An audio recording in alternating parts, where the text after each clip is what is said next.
Okay, it is 5 o'clock. Please rise and join me for the pledge of the flag.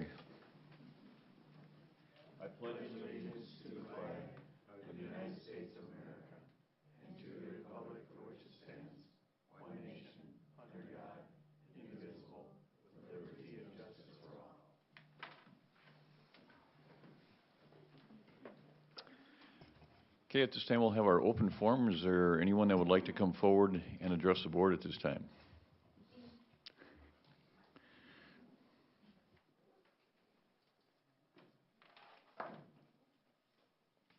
Stand or sit?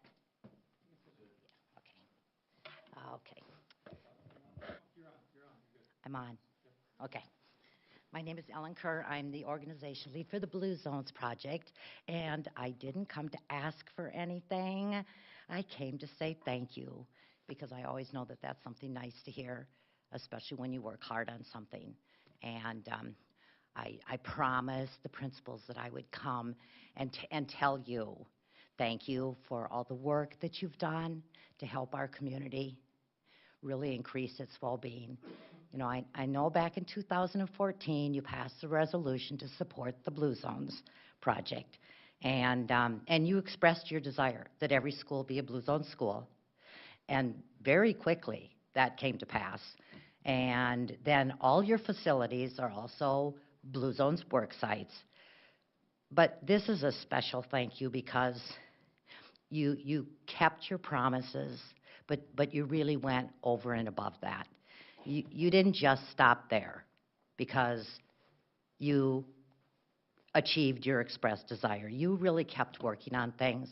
And I know last summer you amended your wellness policy to reflect higher standards in activity and healthy food options.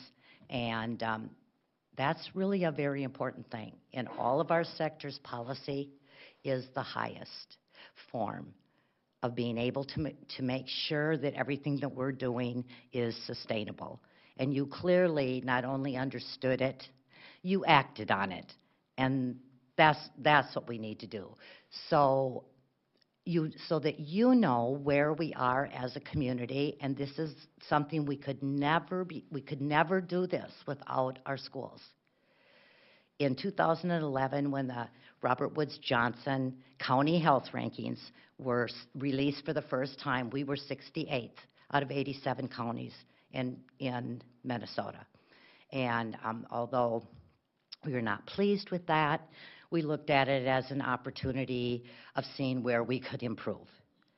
And in 2018, last March, when the county health rankings came out again, we were 34th. That is how far we have moved in these years that we've been working on this, from 68th to 34th. Our adult smoking rates have gone from 23 to 16%. We need to continue working on those because I know that's particularly important to your students. The big item that we have been progressively getting better and better, but this year we actually decreased our obesity rate, and that is huge. Ours came down a point. The state of Minnesota and the nation again went up. So we are clearly on the right path, and you have been such great partners to the Blue Zones Project. I just wanted to personally come and thank you. I hope that we continue our partnership. You're just doing so much for our kids. We are buying them back, those years that have been taken away from them. And we can do that, and we appear to be doing that.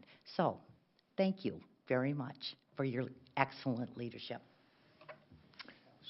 So any questions or comments? Yeah. No. Thank you, Ellen, for all you do, and that is great progress. It's good to get that report card. Right. We have made some strides, so thank you very much. You're welcome. Okay, next we have celebrating our successes, and we have Dr. Funk with our Southeast Division Principal of the Year, Mark Grossglass. So what I have today is a of recognition that I'd like to recommend, and here, Ken, why don't you come over here. But Mark has been named the Southeast Division Principal of the Year for the Minnesota Association of Secondary School Principals. So for the southeast part of the state of Minnesota, Mark was given this honor earlier this summer, and we haven't had a chance to recognize him publicly yet. And a couple different things that really Mark has helped stand out for him. One, you know, we went to the academy model for 8th and 9th grade to really help with our students to ensure that if they're at risk of failing, we have this model where they have a team of teachers that are dedicated to them throughout the day in their core subjects, and that Mark has been a real leader for us in that. The other thing that he's really taken the lead on is our top 20 training at Albert Lea High School, and really focusing on the good in kids and the good in people. And so he's had Tom Cody come down and train folks a number of times on that. And so those are two things that set him apart. But what I really appreciate from Mark is the impact he's had on the culture at Albert Lea High School. We are a much better place due to his leadership. So I want to thank you, Mark. Thank you. And Mark, congratulations. Thank you. any comments, thoughts? Well, I want to keep this quick because I have a choir concert to go to and band. But this is not just me. This is the students, the staff, the parents, the school board supporting recommendations. So my goal with this is it brings attention to the great things we're doing at Albert Lea Public Schools. And so if it wasn't for the students, I wouldn't even have a chance of getting this. So thank you all.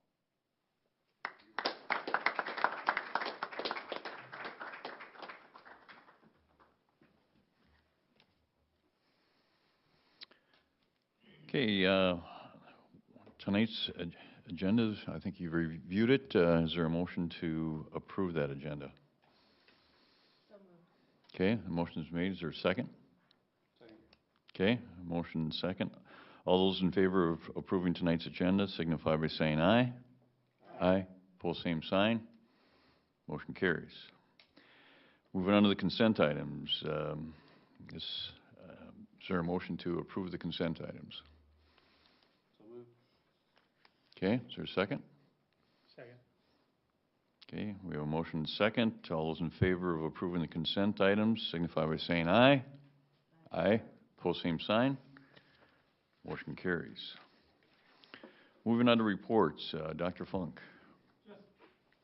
Real briefly tonight, quarter one ends on Wednesday, so I think students are taking finals, and we're wrapping up the first quarter of the year right in time for the MEA break, or Ed Minnesota break here.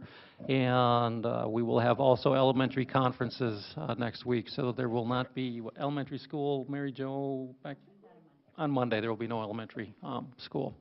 The other thing I want to just mention briefly, that I'll have Mark address it when he comes up, is on social media lately, there's been some discussions about lockdowns at Albert Lea High School, and so I will have Mark mention that briefly when he comes up before he does his report on his information.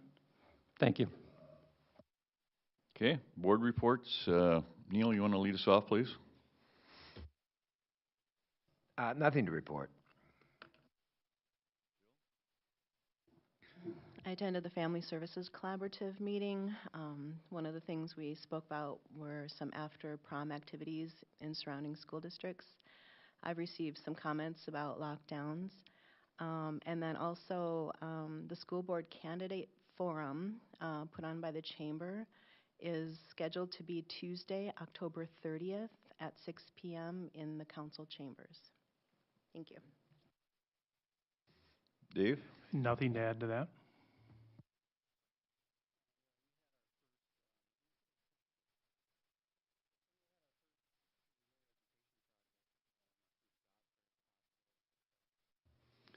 And it was a really good success. We had 12 students. We had 6 people come down and talk to the students about what they do on a daily basis, and then gave them individualized tours.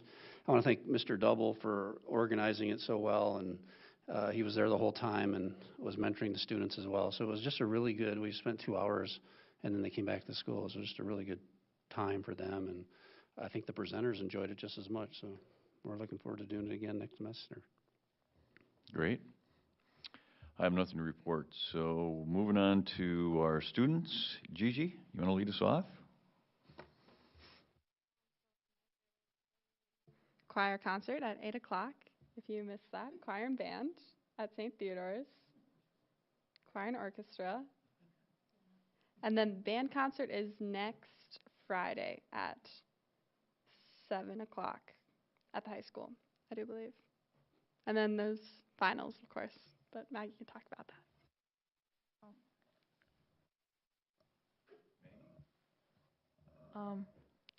Yeah, the concert's tonight and then on Friday.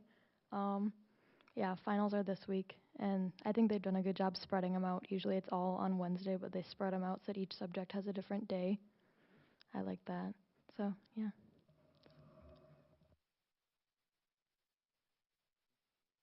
Just wanted to add that we might have royalty in this room.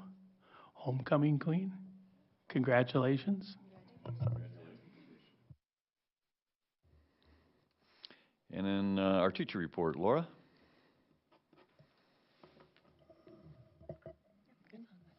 All right. Well, thank you for letting me attend again. I'm going to just do a quick recap of the Homecoming Carnival. I feel like it was a big success in talking with Athen and talking with people from the high school and even the community. It was a great way for our upperclassmen, even our high school athletic teams and other teams or clubs to showcase their leadership skills. I know that my niece and nephew, for one, went, and they thought it was so cool to see the actual real hockey players in their jerseys and the football players and the soccer players. And yeah, so very big collaboration between everyone. I know that next year we're going to hope to make it bigger and better. For myself, the soccer season came to a close. I am head soccer coach for the girls. We went 7-7-2 in the season. We won some, we lost some. It ended up being what it was, I should say. I know that we are starting to prep Hammerfield for the update next year. I know that we're in the process of today collecting uniforms and just locker room cleanup and emptying out the old. At the conference meeting that I attended recently, other schools in the Big Nine are very excited for us, and they wish us luck in our updates. When it comes to Southwest in general, some field trips. 7th grade recently went to the Rendezvous, where students and staff were split into our advisory small groups. And from there, the groups were able to experience the fur trade period on the Voyager encampment, the Native American teepee tours, Scottish dancing, New Ulm Battery, and then witness the making of and discuss the American crafts such as woodworking, blacksmith area, and candle making, just to name a few. Students were also able to purchase clothing of the time, taste authentic cuisine, and experience the sights and sounds of history firsthand. I know that my advisory group that I had was very well represented and respectful. As a whole, I think Albert Lee did a great job of representing themselves in the school. 6th grade will go on their field trip next week to the Minnesota History Center in St. Paul. And then once again, the upcoming event sponsored by the ALEA is the 3rd annual Gobble Wobble, which will take place November 18th. Starting and finish point will be here at Brookside. Proceeds from there will go to the ALEA Scholarship Fund. You can run, walk, or wobble your way through the finish line. Online registration is currently open, and if you choose to partake, we thank you in advance. So how do you register online? What site? It's through the ALEA. I know the ALEA Facebook page. Otherwise, I believe there's a site through. I believe there is through the Upper Lee Area Schools page. Thank you. Thank you, Laura. Yep. Now we move on to item number 8.1, a resolution providing for the sale of general obligation taxable OPD bonds. And so, Lori, or Springstead? Yes, we have Stacy Childers here from Springstead, and she will present information on the resolution for the refunding bonds and explain the details. Good evening. Thank you so much for having me here tonight. Kelly Smith, who you normally see, is my colleague and was unable to join, so I'm taking this meeting and his next meeting in Triton. He has me running all over for him. I've worked, just for background on myself, I've worked for Springstead since 2005. I've had a variety of positions, and I've been in this client-facing role since 2013, I think. So he didn't stick you with the rookie. You have in front of you a resolution providing for the sale of a refinancing for your OPEB bonds. I'm just going to highlight a few dates. I believe you should have, was this made available to them in their packet? The recommendations? No? Okay. Well, these can be made available to you. They provide some additional detail on the bonds and the responsibilities that go along with issuing tax-exempt bonds. Right now, these are scheduled to sell on December 3rd. We'll take bids in the morning, and then Kelly will be here to present those results in the evening to you. We're anticipating that these bonds will receive an underlying rating of A1, which is the district's underlying rating. It's an excellent rating that speaks to your financial health and the good management that goes along throughout your school district. You'll also be enrolled in the Credit Enhancement Program, which just provides a little bit extra security from the state of Minnesota in the event of a default or if the district is unable to make any payments on the bonds. I've never known that to happen, but it's a nice little wrap that investors really like. I think the biggest point for these bonds is that you're going to be realizing interest cost savings to your taxpayers. These will go directly to your taxpayers off your levy. Right now, we're looking at around $30,000 to $35,000 in total savings, which is about $15,000 a year for your levy. Those are based on estimates, and we're using current market conditions, and I believe we also put in a little bit of padding to protect against rising interest rates. But again, those are estimates, and at this point in time, we are in a rising interest rate environment. So I just want to manage expectations a little bit there. That is all I have for these. Well, it's always good to save the taxpayers' money. Any questions? Does that bring them up to a AAA rating and the state back? The AAA rating, are you? When you mentioned the state is going to throw in a little bit, So the guarantee. that's the Standard & Poor's rating. Your bonds are rated by Moody's. Moody's has not yet increased the credit rating of the state, and so the Credit Enhanced Program rating is a AA2. Yeah. The district just has a long history with Moody's, and so it's not uncommon to stick with the same rating agency. Okay, what are the board's wishes here? Okay, motion's been made. Is there a second? Second. Any further discussion? Okay, seeing none, we'll call the question. All those in favor of the sale of these general obligations bonds signify by saying aye. Aye. Pose same sign. Motion carries. Thank you very much. Next, we have a Southwest Middle School update. Mr. Dibble.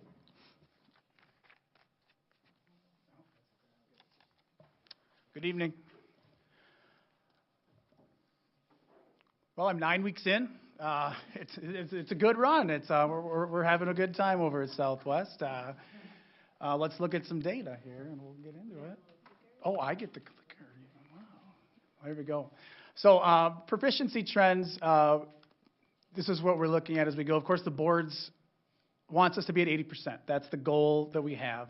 And so when I sat down with the staff, preschool and during the PLC meetings, we looked at how can we get to 80% realistically. And so our goal reflects a 7% increase every year in the reading trend to get us to 80% in a 3-year period. To look at that, what we did was we ran off every advisory's roster, and they have a breakdown of every student in their class, whether they be green or blue, which is exceeds, green, which is meets, yellow, partial, or red does not meet. And they're actually taking an individual level to try to get all students to move forward as they go. So we're trying to meet every student where they are and get them moving in order to get these trends moving up. So this is our 6th grade numbers at 63.7 last year. We're concentrating on reading because, as Ms. Niebuhr tells us, if kids can't read, kids can't do math. You need those skills. We need those skills in order to understand what the student's reading. And so we are concentrating mostly on the reading side. Our seventh grade numbers took a scary dip in the math department there from 50% in 2017 to 36.9 in 2018. And I met with our math people today, for the most part, after looking at this and saying, what do you think this is contributed to? And they had two different ideas. One of them is they get that extra scoop of math in sixth grade. We offer them a basic math class and then a semester-long math class that is geometry at this point. We're looking at possibly changing the structure of the geometry since our students do well on the geometry benchmarks and possibly turning that into something where the benchmarks aren't being met so we can meet them coming out of elementary where they need more skills, and those will transfer over. The big word that I learned today was automaticity. The automatic recall of the math skills are what they're missing. So you're not getting as far in instruction because when a kid has 4 times 4 and they go 4, 8, 12, 16, sure, that doesn't seem like a lot of time, but over time, when you're waiting on multiple students to get the answer right, you're burning a lot of instructional time waiting for the calculations to take place in the head. So that's what we're going to think about moving to in order to get some of these math scores going in the right direction. Here's reading and math. You can see the trend moving forward. We're at 59.1 for the reading and 45.4 for the math, which are close to where we are district-wide. And this does meet what the state's doing in general. The state's had a steady decline in the math and a steady incline in the reading. We're matching that as well. We're not taking that as a good sign, but we're taking that as a sign that we need to go in the opposite direction. Here's our growth targets. The object is to get 90% of our students in the high or medium growth area. We're close there as well. That's, again, breaking down those MCA scores that we gave the advisory teachers so we can try to get every student to move forward in growth, which is 11 points on the FAST scores. MCA, I'm not sure what those numbers are offhand, but I know we're using the FAST scores as our basic point in moving forward, trying to get that 11-point increase in the reading and a 3-point increase in the math. And our final slide is the consistent attendance. We're doing well here, and we also have Ms. Geyer on board now at the middle school level, and I know we're meeting some of these students who are choosing not to come to school. I know we had another placement last week for a student who just wouldn't come to school, so we're doing what we can to make sure our students are in class. Questions? Comments? So Chris, when they take these math tests, do they get to use calculators? They do. And they're still going down? Well, when we take the tests, they use the calculators because they're looking for the higher level stuff. But we're having trouble getting to the higher level because in class, it's your basic multiplication, adding, and fractions. Like the example I was given by a teacher today, when you have to reduce 4 twelfths, we go, oh, it's a third. But when a kid is going, okay, 4 is this many, and how many times is that going to 12? And they've got 2 different hands going, 1, 4, 4, 8, 12, 1/3. That's where they're falling behind on the everyday math skills. Could you please go back to the sixth grade reading?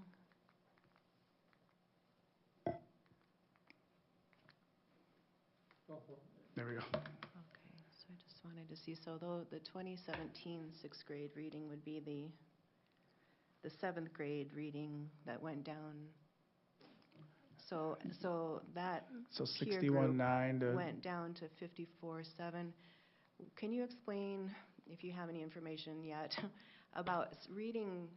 Seems to me that it would be a little bit easier to kind of build on. You'd keep your growth and then kind of build on it. Can you explain any factors that might come into a cohort reducing in reading level by that amount? I think I'd have to look at benchmarks, which we haven't opened all the way up yet. It's because we went from 61 to 54. Yeah, I don't have an answer for you right now, but I can definitely find it. Kathy, do you have anything on that? Okay. I'm going to interject quick. I know that, and I'm not labeling the EL population, but I know looking at is it the WIDA? Correct? Is it WIDA, correct? Is that the EL? I know that we are far behind in the actual expressive language in it. So I know in my own EL course, I'm working on having the kids do write and then a presentation from that sense. So they have their verbal, which is incorporated in. So I'm not necessarily labeling that subgroup, but I know that we're working hard in that area. And I'm sure it's related to growth as well, is that if the students aren't, I don't remember what the growth said, per se, but if the reading growth, this is all students, but if the growth was there, they may have made progress, but not enough, and so they're not going to be as proficient. And so even though it's percentages, it may be a growth factor as well that we want to look at. And once again, in 7th grade, they lose that. We also have an extra scoop of the writing in our 6th grade communications class. So they're technically going from an hour and a half a day of reading to an hour a day in 7th grade. So there may be some relapse in some of the students there. Can you go back to that 6th grade graph? We talked about this, I just want to make sure I understand this. So in 2000, Yeah, one more. There you go. so that number for 2017, which is 61.9. aren't then in the next year, aren't they the 2018 numbers? Yeah, they're the 2018 on this graph. I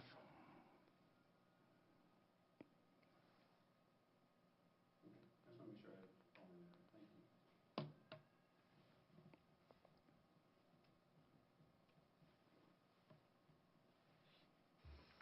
Any other questions? I think as a board, we're glad you're analyzing it. We just would really like to see that, progress going I'm forward. in complete agreement with you. We're working hard to make sure that happening. Our Wednesday mornings are a phenomenal time to come and watch teachers. If anyone wants to come in, work together and really analyze data and see what we can do to make sure our learning targets are being met at a better rate. Okay. One more question. Have you heard any feedback yet from staff as far as the learning at home snow days and how that has impacted student learning? Yeah, we know that what I know is that our staff decided last week that they want to keep it at 1 week so it stays fresh on the mind of the students, and so they are using that as the students are doing the work, we're making sure the students are progressing, and we think it's a good way to keep students, actively engaged in learning even though they get to stay home for a day.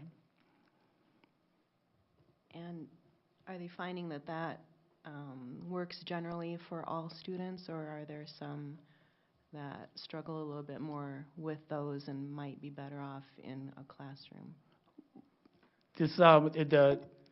All students is hard to say. There's always going to be a couple that slip through, but I think teachers go out of their way. We haven't had one yet at Southwest, but I know at the high school last year when I worked there, teachers went out of their way to make sure those students who didn't have access to it were still getting the information that was part of the lesson.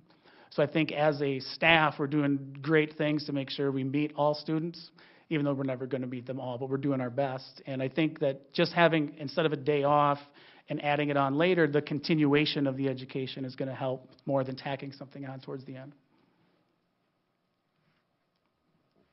Okay, thank you very much. Thanks. Next, we have the high school report.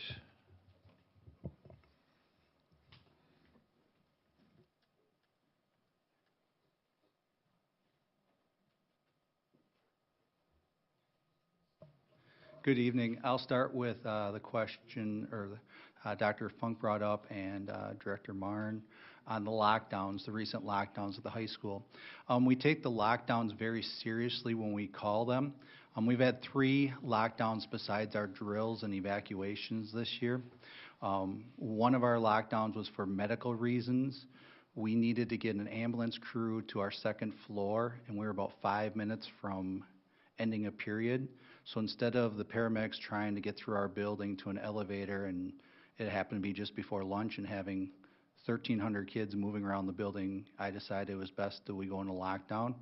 In our lockdown situations, we're communicating, so teaching does not end. We generally have the announcement go per se, teachers, please keep all students in your classroom during this time. No students are to enter or leave. And that way, one, the student that had the medical issue is able to have some privacy and people aren't standing around. And 2, the paramedics can do what they need to do. So that's why we went into that situation. We also did have a fight at the high school. People think we have lots of fights at the high school. If I could change anything about our high school, our address would be different than 2000 Tiger Lane, because everybody looks in the Tribune and sees 2000 Tiger Lane. I just remind people there's 1,600 people. It's the largest gathering of people in Albert Lea at any one time, probably. We had a student that we could not get under control and was running through, and for the safety of our students, we went so we could get the student in a secure area so the rest of the students didn't have to worry. The third one was a student that had an emotional issue. And once again, for that student's own benefit and the safety of the student. So we generally don't try to have that's not our goal, but I always look at and evaluate in the situation based on student safety and where we're at in the schedule. There have been times in the past where we're 30 minutes from kids being out in the hallway. We're not going to go into lockdown, but if there's a few minutes and I'm going to empty 1,200 kids, 1,300 kids in the hallways, I'm going to err on that. And so we're always communicating. I do not believe any of them went more than 10 minutes so far this year. I know it's a tough situation, so we're reevaluating on what terminology we use, so not to put any concern. Students that have been in our building over the last 5 years, this is generally how we've done it, so that we always look at student safety, and then I always look at if there's a student involved with a medical or some type of issue, protecting their personality, I'd say. So, questions? So currently, is there a different system or announcement for a hard lockdown versus a soft lockdown? Based on the ALICE training, what we do is we communicate more. So earlier this year, we've done a number of different trainings. The students got to see the video, the ALICE video, which you've all seen. Then we did the evacuation of Riverland, and we used more communication. So we would tell the students, so for our drill, we actually communicated where the person was in the building, what they look like, those type of descriptions. We don't want to provide too much information on things going on, but we also want to provide enough information. During our drill, one of our teachers on their own, based on their ALICE training, decided that it was not safe for their students to leave the building at that time, even though it was a drill. And they waited out, and they went, once they felt it was a safe situation, they were able to leave. And so we use more communication in the short amount of times we communicate with teachers on what's going on. So would a classroom teacher have enough information to let the students know that it's more of a soft type lockdown to reduce the stress, or not? And that's something we're looking at. Generally, when we could ask the students that are here, generally most of our lockdowns over, I'd say, last 3 years have been those short type of lockdowns. We generally don't try to surprise students or staff on our fire drills or lockdowns. We do those ahead of time. We give them a heads up, because I have some students that when a fire alarm goes off or an announcement goes off, if they don't know, it can be very stressful for them. So we work with students and staff on that. And you don't use code words, do you? Because I'm reading that you use code words online. Yeah, in the past we use code words. We just generally give a good description, and then we try to be as quick as we can with different situations so that. And a teacher punched in the nose? No. Okay, No. all right. So I'm just No. checking to see Yeah, what, I'm yeah. just trying to see what I'm reading online and what There was reality is. no physical injury to a teacher at all in the one situation. And currently, is it the whole building that goes on Yes, lockdown? yep. Okay, thank you. Other questions on lockdowns, fire drills, evacuations? All right, so we're going to go through some data. Please stop me if I go too fast, go too slow. Here is the participation rate in the Big 9, and we'll talk about some solutions, because I'm a big believer in if there's an issue, you got to find the solution. You can't blame others.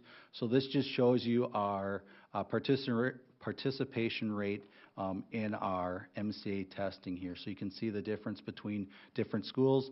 I reached out to all the Big 9 principals and asked, what's your magic wand, except for Red Wing. I reached out to them, and generally it is, our public hasn't opted their kids out yet. It's not a thing in our community to opt out. That was all they could give me. There's no prize for kids showing up to take the test. There was nothing like that. I do know that Minneapolis South has a higher percentage than we do, and they're one of the top schools in the state of Minnesota. They have a very high opt-out rate, and it's just become a cultural thing more than anything. So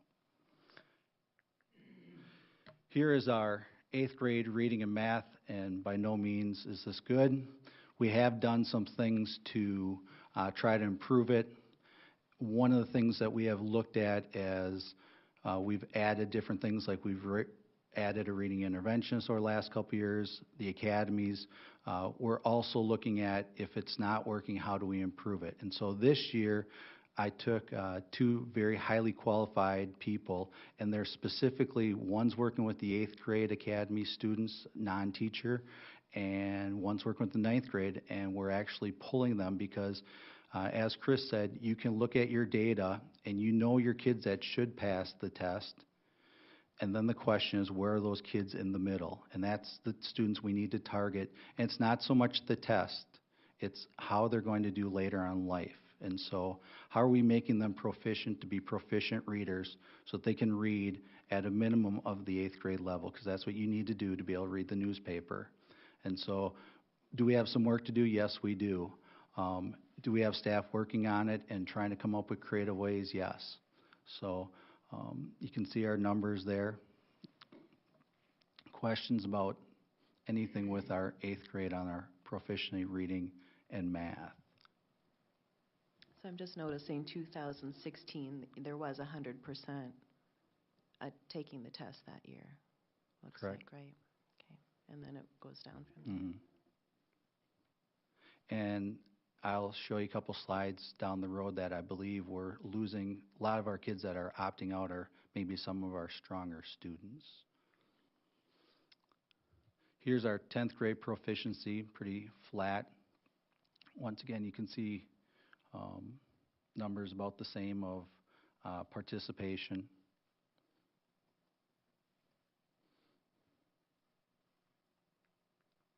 Do you think that the high number of opt-outs is because people are more aware of it, and so that's the reason why we have a higher percentage? I believe so, and I believe it, parents talk, and if they feel that it's not valuable to their child to sit there to take them, they're giving them those opt-outs. Like I said, I believe it's more of our students that would do well on our tests versus kids at the bottom are not opting out.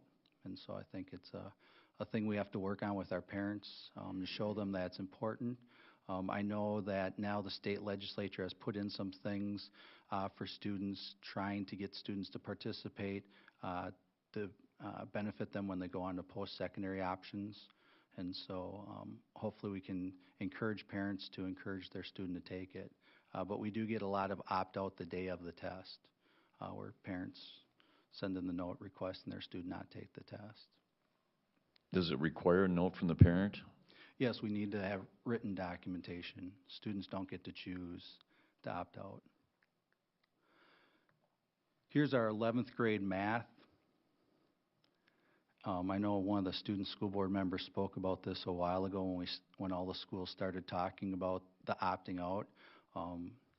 What the difference is, if you look at the box there where it says 11th grade students who did not take the MSA but did take another high stakes test, you'll see that we had 19 students take the ACT and get a 24 or higher or a 5 on the exam, and those students did not take the MSA test. So there are 19 students. We had 33 take the ACT. You can see the scores there, or get 3 or 4 on the exam. Once again, 52% of our 52 kids did not take the exam. So that could make a huge difference in our test scores doing that. You'll see that 19 kids or students did not take any test. They opted out of all things. And so basically this is just showing you that some of our highest achieving students are choosing because of other requirements that they believe are important to do. And so we just wanted to give you some data from other resources. So I'm just curious if Gigi or Maggie have any comments on the opt-out. I think we covered most everything before, unless there's any more questions. I do think it's most of like a culture type of thing. Like when I was before 10th grade, I think, like it wasn't a thing to opt out. And then kids talked to each other and somehow it became common. And someone else is doing it. Seems like a great deal. So UC, why not? I think that's about, yes. I think that one of the big things, like all through elementary school, I was so stressed out about it because I thought it was a part of my grade. And then I found out in middle school that I wasn't. And so then that was a big thing, and people realized that like it doesn't really matter to us, so then they think that it doesn't matter at all. But like people don't understand that it actually does like affect the school. But yeah, I think it's a lot of just like, what's the point if it doesn't affect us? And like it's just like a waste of my time. But I don't know. My mom didn't let me opt out because she said that the school needed the smart people to take it. So she told all my friends' parents to let them take it too. But yeah, I think that's a big part. Just like it doesn't seem like a big deal because I don't understand how it affects the school.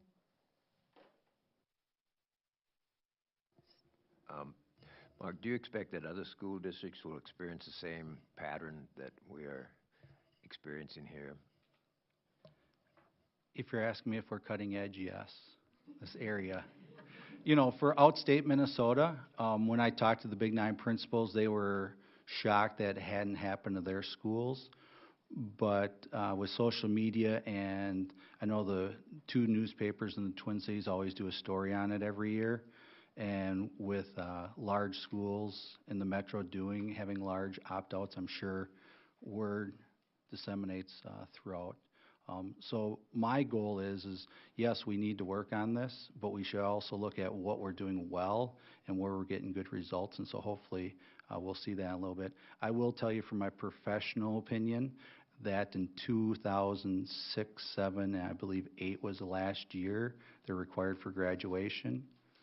Test scores were very high in most school districts because you couldn't get a high school diploma unless you did well on the MSA. And sadly, I had a few students I work with that it took them a while to get it, but we could say that, you know, we had great proficiency of students. So. Can I just ask, so on the highlighted lines, 52, it says 45.6 additional proficient students, and then the next one is additional non-proficient, and then no testing. Can you explain that a little bit, please? Yeah, so the top box there is students that that did not take the MSA, that due to their high scores in the ACT and the AP exams, we believe they would have elevated our test scores on the MSA. The same thing with the middle group there. They didn't score as high on the ACT or the AP test, but we believe based on their results, they would have also elevated our scores. So what does it mean by additional non-proficient?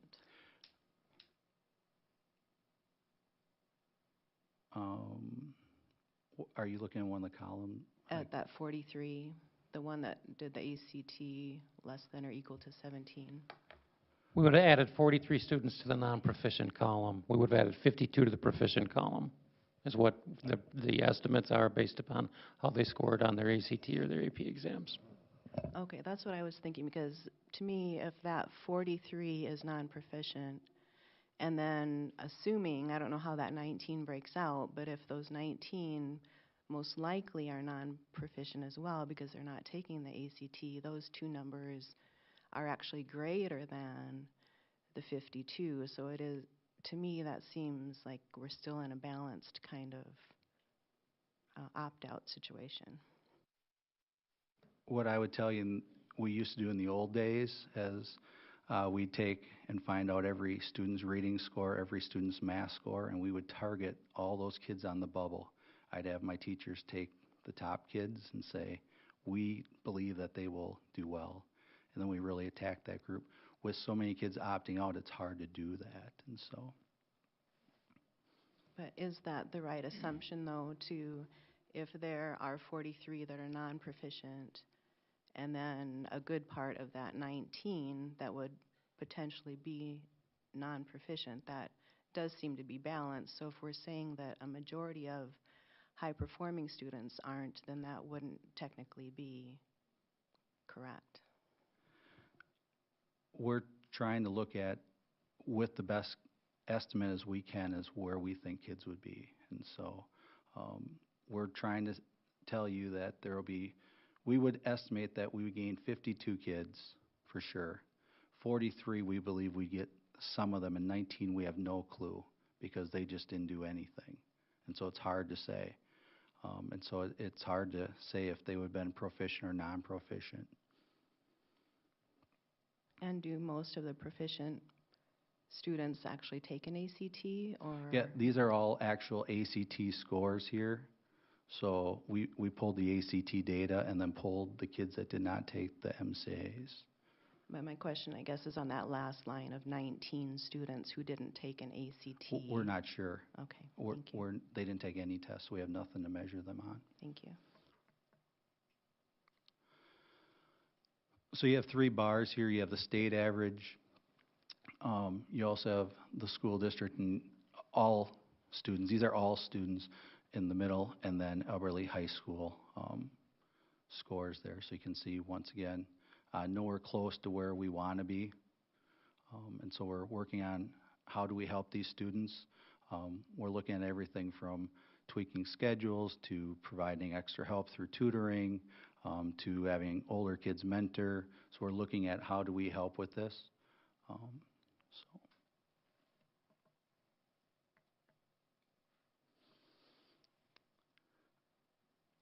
This is our ACT scores. The board goals are on the right-hand side there, the 23 and 28. You'll see that we're near there, and I will be showing you some information that shows you that we're achieving in certain categories and reaching those. But these are our overall ACT scores.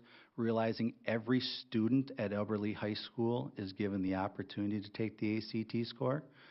So this could be a student that just entered country, taking the ACT score that cannot read English, to our top student that's going to go off to a 4-year school. So very wide group of students here. On this chart here, you'll see our scores. If you took our top 20 students, you'll see how they ranked across the ACT, and they would make that 28 plus that the school board has set for them, those students taking AP and CIS courses. You will see the middle 40% is in that bottom box there, which we're very close to meeting the goal. And so I think this is the area where I look at and say we're doing a lot of good things. This is a test that's nationally normed, that students take pride in taking because they know it's going to affect them as they apply for post-secondary options. As we looked at this, though, we said, hold it. We're hitting the top-notch kids. These 2 young ladies here will take the ACT. I would estimate they'll take it 2 to 3 times. I have no fears what they're going to score. Okay, they will do well. They're very highly motivated, and they want to do well, and they'll do extra things that some of my students that might not be going to college willing to do. We would like to look at and work with the board on giving all kids a test that meets their needs. So I believe I came to you probably 3 years ago with Dr. Funk's support on offering ACT to every student. We'd like to say, yes, we'll continue that offer, but we'd also like to say, if you are interested in taking the AccuPlacer, you want to go to a 2-year school like Riverland, you don't need the ACT. Let's give you the AccuPlacer that day versus the ACT. You'll have more buy-in to it and it benefits you more. We also have great support by our U.S. military and offer the students the ASVAB test.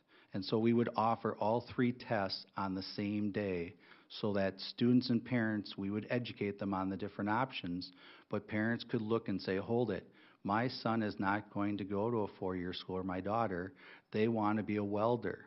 What do we do to help them get into school? They would take the AccuPlacer. We have a number of students that will join the military.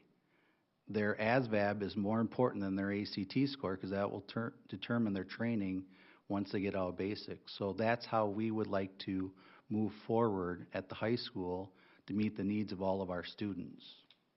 And so I know I'm just giving it to you now. I actually reached out to College Board today because we have been working with Riverland. There's some concerns on Riverland's part on some student data But I reached out to College Board to see what cost there is to offering the AccuPlacer. I know that the ASVAB will be offered for free no matter what. We just have to organize it with the military branches. Questions on the ACT slide?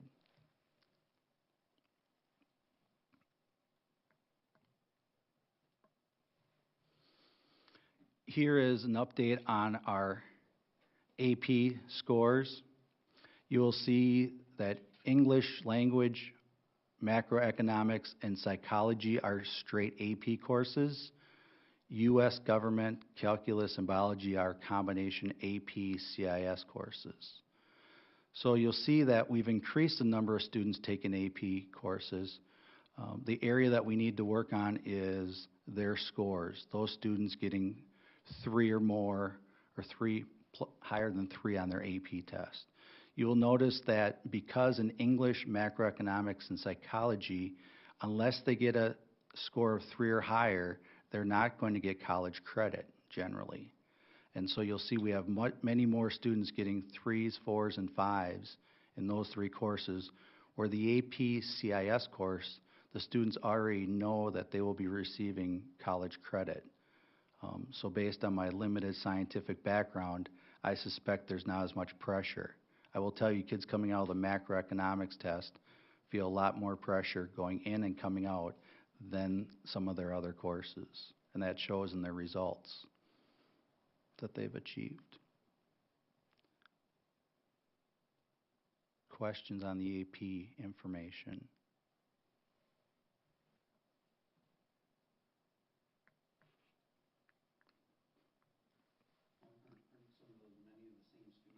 Yes, there are a number of students, as you saw this fall when we brought in the students that got honors and distinguished honors, multiple students taking multiple tests. Now, some might take it their junior year, and then others their senior year. So we have a number of students that took their junior year, they might have taken an AP test, such as psych, and then they'll pick up their other ones. So in May, you know, students are taking that week, they could take up to 4 AP tests within a 7-day period. And so they're basically doing a morning and an afternoon AP sometimes. So like last year, they had English and government on the same day. And that's all determined by AP. We don't have any input in on that. So AP tells you when you test and what happens. And so some of our kids could end up having test morning, afternoon, and then a day off or 2, and then take the test, another test. So it's all driven by AP scheduling.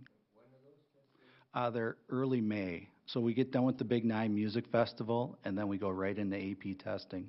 So our kids, if we looked at the old calendar, they would get done with their AP test in the first week of May, and then they generally would be like, oh my gosh, I'm done, I'm not moving on. With the calendar now, I believe that they're getting a little bit more support on the front end so that they're more prepared to take the test. Yeah, there's basically 1 week.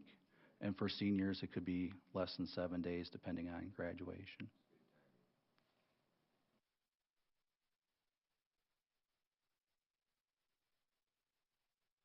This is something that we need to work on overall, is getting our scores up and emphasizing to our students that they are very important because they can get college credit for these.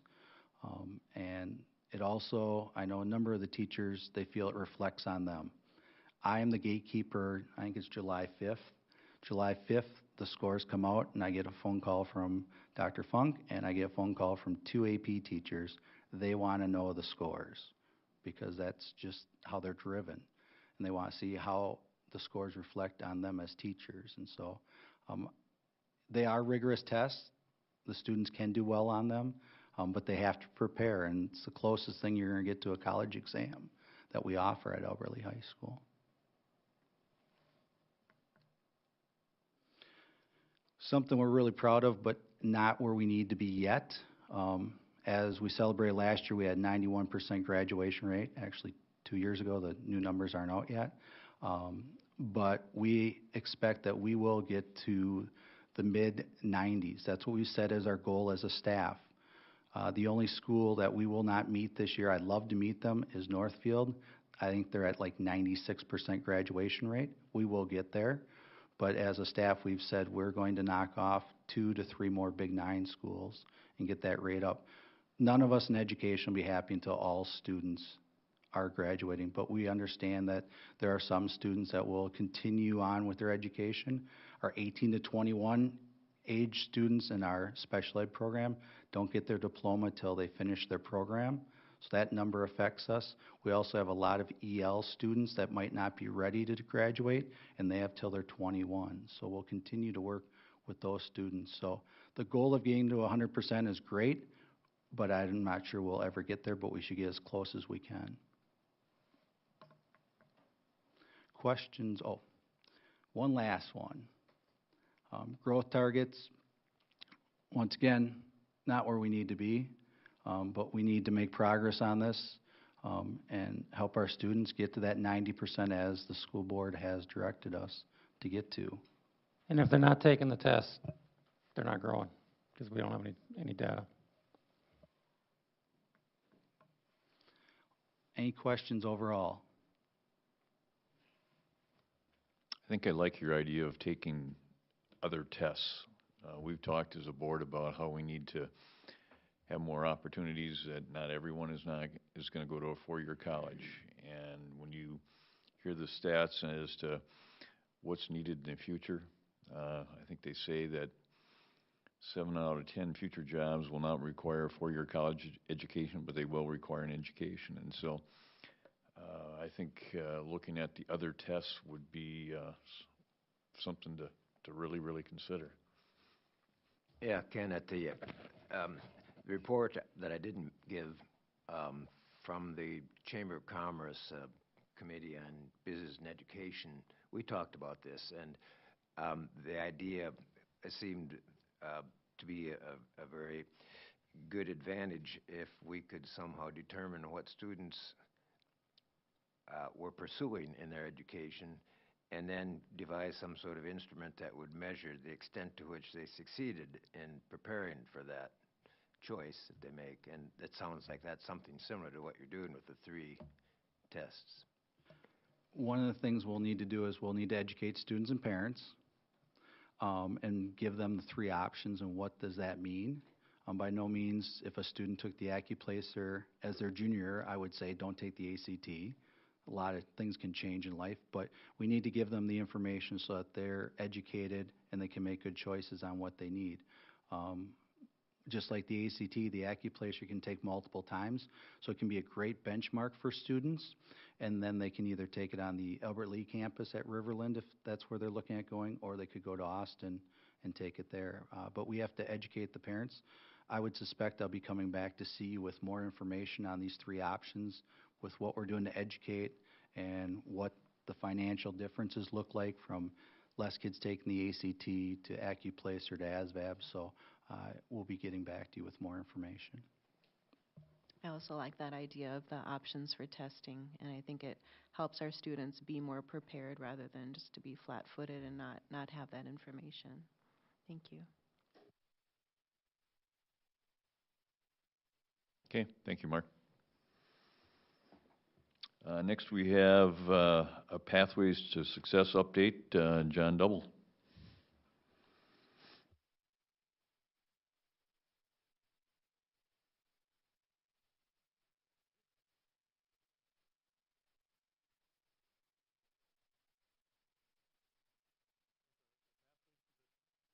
This on here. With our Pathways position, these are the 2 board goals that we're looking to address as we go through the developing of the partnerships between the community and the school district, as well as the developing the plans for the distinct pathways for 2020. In looking at the developing partnerships, in the last month, we've been able to visit or connect with over 70 businesses and community contacts, getting out there, seeing people where they're at, visiting businesses with our instructors that are going out, even stopping at some that we'd like to build bridges with and starting to build those bridges.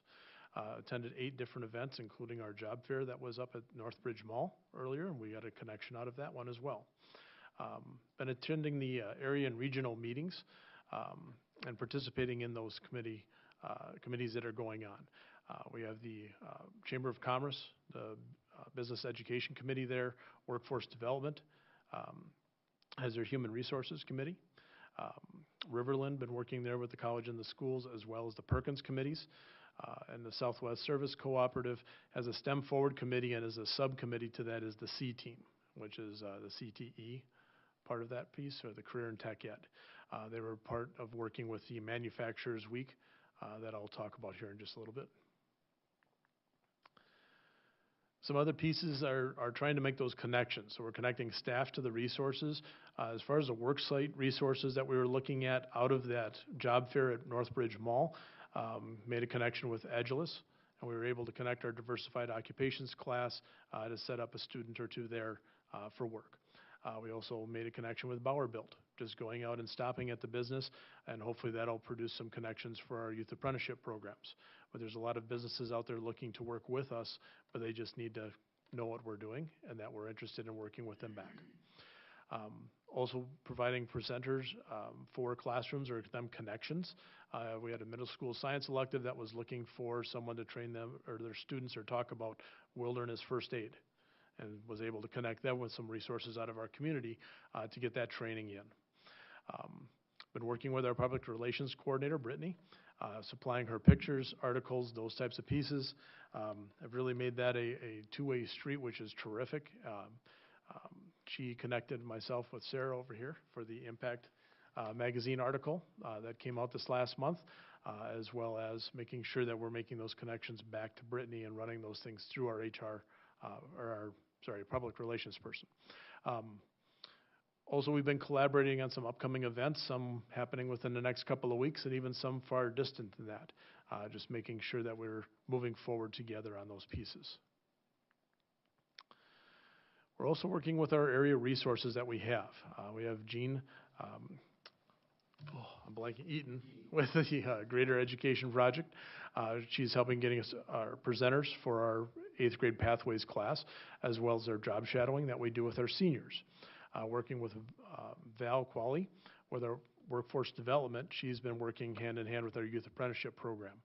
The Chamber of Commerce with Rhonda Jordahl there with our business ed committee, as well as with some other pieces that hopefully we can put together in communicating out to the other businesses. Noelle Hagan with the Alita. She helped out greatly as well with the Manufacturing Week and helping to get businesses on board with that. And then, of course, with our businesses and business and community, just in Albert Lea in general. Without them participating in these things or being interested, we're just asking questions and not building partnerships.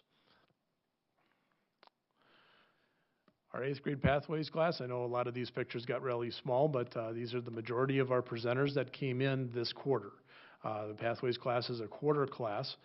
It is not offered second quarter, so don't be surprised if you don't see pictures on our website next quarter, and then it comes back third and fourth quarter.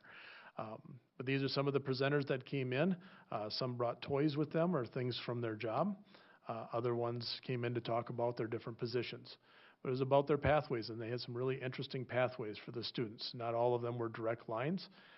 Some of them had 4 years degrees that they chose not to use. Some took a military path and ended up in healthcare.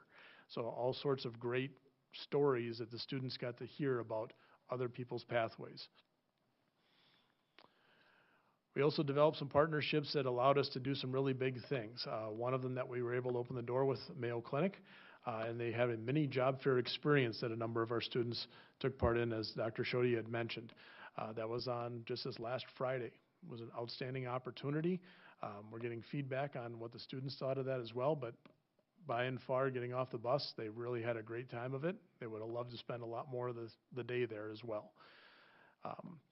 We also had a Manufacturers Week event that we did, and that was collaborated by Sarah Ness as well as Heather Holmes out of the Southeast Service Co-op. They kind of coordinated all these different areas. It was the largest statewide field trip, if you will, that occurred. There were a number of schools all over, from here to Red Wing to Winona, that headed out to businesses all over the place and took tours. It was over 350 students from all the different districts involved went on tours that day. We went to MCB as well as Lou Rich and were able to take tours of those facilities, one in the morning, one in the afternoon. Students had a great time, very welcoming. The businesses were awesome. Lou Ridge, when we got there, they had so many people that wanted to give tours. They basically were in groups of 2 or 3 as they went through, and really got some great one-on-one time and found out that they could drill down on those jobs to find out truly, this is what I'm interested in, what is it really like? We look at developing the pathways. A lot of that is going to take some really big collaborations and conversations that go on, and those are already starting and in play. We've got monthly meetings going on with the director of secondary programming. We've been meeting monthly at the building level and having lots of internal discussions with the high school administration. Also meeting with our staff, both at the teacher level with our work-based learning, our diversified occupations, as well as our apprenticeship pieces. And then having regular communications with the other CTFs or CTE staff members, talking with them to find out where they want to go with the programs and where we need to be.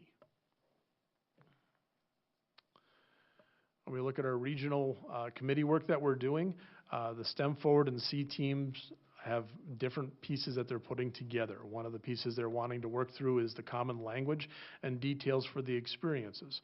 For instance, if you're talking about a job shadowing experience, there's a lot of folks that don't realize that's not an internship. That's what is a job shadow experience, how long does it last, what are the expectations out of it, and being able to have those fairly set, so now when we go to a business and ask, would you be willing to do these things, they know what they're getting themselves into. A lot of them are interested in those pieces, but I know a lot of them would like to see those details as well. But the whole committee is working on those things. The good news is we're ahead of the curve. And I don't say that just because I'm an Albert Lee fan. I say that because when we go to these meetings, we have a lot of the pieces in place. We just don't have them together as a cohesive group yet, or a cohesive plan. So that's some good news that I'm finding in those meetings. These groups have also done some different initiatives. They'll be presenting at the CTE Works conference that's coming up here in the cities, which is a terrific place to be. They have an upcoming piece that is still in the development phases where they're looking to have 4 smaller Pathways conferences. And what they'll do is, instead of us going to places like Alexandria and these other schools that are doing things, their idea is to bring the people down. So we're not looking at your buildings anymore. We're getting to dig in about the programs. How are you making it work? What is the financial piece? What does the curriculum piece look like? Those pieces that make it so that you can actually replicate those things at your district level. And then inviting areas to come in, or different districts to come in at those pieces. Because not everyone can afford to send large groups every year up to different schools to check those out. The CTE Works Conference, I'll be going to that here at the end of the month. That's going to be a great networking opportunity to connect with a lot of other schools that are doing some of the similar things that we are looking at. We've also got our high school counselors that are doing a great job in getting people out to things. There were 34 students that went to the college fair that was over at Riverland this month, I'm sorry. Mayo Clinic had a big job fair over in Rochester. We had 6 students that attended that. We had 11 that attended ours here, our mini job fair. And then the STEM Forward group also developed an annual spreadsheet of college and career fairs that are going on. So we've been getting that into the hands of the counselors so that they can help schedule groups or build interest in those events as needed. I have some upcoming site visits. Tried to streamline these the best as we could. Burnsville has a fairly robust program, and going to take a look at their program. The piece that I'm interested in there is they seem to have a lot of flexibility. And if a student is taking a pathway and doesn't want to be on that pathway anymore, they have a way to get them into a different pathway, and finding out those pieces and how they're making that work. C-Tech is out of Rochester. It's a program that it sounds like all 3 high schools use. So it'll be interesting to see how that works when they're working with the different high schools, but looking to work more with that. Minnetonka has their Vantage program, a little more heavy in both the healthcare and the business world. But we'll see how those different branches take a look at things. We have the Alexandria program. I'll be catching up, as some of you have already been up there, and I'll be getting that information as we go. There's another one I've been made aware of over in Mower County. They've started a CEO program over there. It's their pilot year, but I'll be connecting with the principal over there to find out more about their program. And if there's others that come to our attention, that would be good to go see. I think that's it. Yes. Any questions? Is there anything you need from the board that would help to speed up this development or have these kids be having these connections with businesses even at a faster pace or greater levels? I don't know at this point. I can't really answer that. I know I've been supported really well in what we're doing right now, and administration's been great about getting us to the places and getting the time we need to get things done. But if there is anything, I would bring it up through the appropriate channels.